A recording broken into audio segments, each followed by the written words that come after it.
ये कथा हाजिर खिदमत है। सरदार साहब की इजाज़त चाहता हूँ। अर्ज़ किया है कि गुलों के रंग बू देखो कहाँ खारों में आते हैं। वाह। गुलों के रंग बू देखो कहाँ खारों में आते हैं, नकाइस हैं जो बुनियादों के आसारों में आते हैं। वाह वाह वाह वाह वाह वाह वाह वाह, अच्छा है गुलों जी। शुक्रिया शुक्रिया, नवाजिश हैं कि गुलों के रंग बू देखो कहाँ खारों में आते हैं, नकाइस हैं जो बुनियादों के वाह वाह। आसारों में आते हैं। हमी ने सींचा है, देखिए अजीत भाई, कि हमी ने सींचा है असलम लहू से ये चमन अब तक। हमी ने सींचा है असलम लहू से ये चमन अब तक, मगर फिर भी हमारे नाम गद्दारों में आते हैं। अच्छा है भाई। मगर फिर भी हमारे नाम गद्दारों में आते हैं। एक मतलब दो तीन शेर इख्तिसार का लिहाज रखते हुए मतलब हाजिर है कि हमें खबर भी नहीं थी कहां से गुजरे हैं। हमें खबर भी नहीं थी कहां से गुजरे हैं, क़ज़ा ने आके बताया जहां से गुजरे हैं। वाह वाह वाह वाह वाह।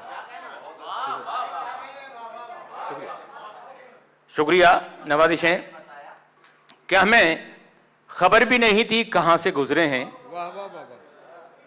हमें खबर भी नहीं थी कहां से गुजरे हैं, क़ज़ा ने आके बताया जहां से गुजरे हैं।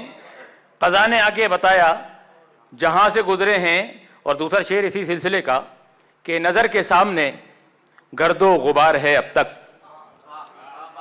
नजर के सामने गर्दो गुबार है अब तक, तसव्वुरात में कुछ कारवां से गुजरे हैं। तसव्वुरात में कुछ कारवां से गुजरे हैं। और अपने सफर को जल्दी जल्दी तय करते हुए अच्छा, क्योंकि अंसारी साहब ने कह दिया है कि तवील लिस्ट है जी। इरशाद। नजर के सामने कुछ कारवां से गुजरे हैं, वो जानते हैं, दूसरा शेर है कि वो जानते हैं क़ज़ा क्या है जिंदगी क्या है। वो जानते हैं क़ज़ा क्या है जिंदगी क्या है, हयात और मौत के जो दरमियान से गुजरे हैं। शुक्रिया कि वो जानते हैं क़ज़ा क्या है जिंदगी क्या है, हयात और मौत के जो दरमियान से गुजरे हैं। और ये भी शेर आपकी समातों के हवाले के ज़मीने जिनको कभी पांव तक न रखने दिया। ज़मीने जिनको कभी पांव तक न रखने दिया, सुना है ऐसे बशर आसमां से गुजरे हैं। वाह वाह वाह वाह। शुक्रिया बहुत बहुत नवाजिशों का कि ज़मीने जिनको कभी पांव तक न रखने दिया, सुना है ऐसे बशर आसमां से गुजरे हैं। हमें खबर भी नहीं थी कहां से गुजरे हैं, क़ज़ा ने आके बताया जहां से गुजरे। शुक्रिया। वाह वाह वाह।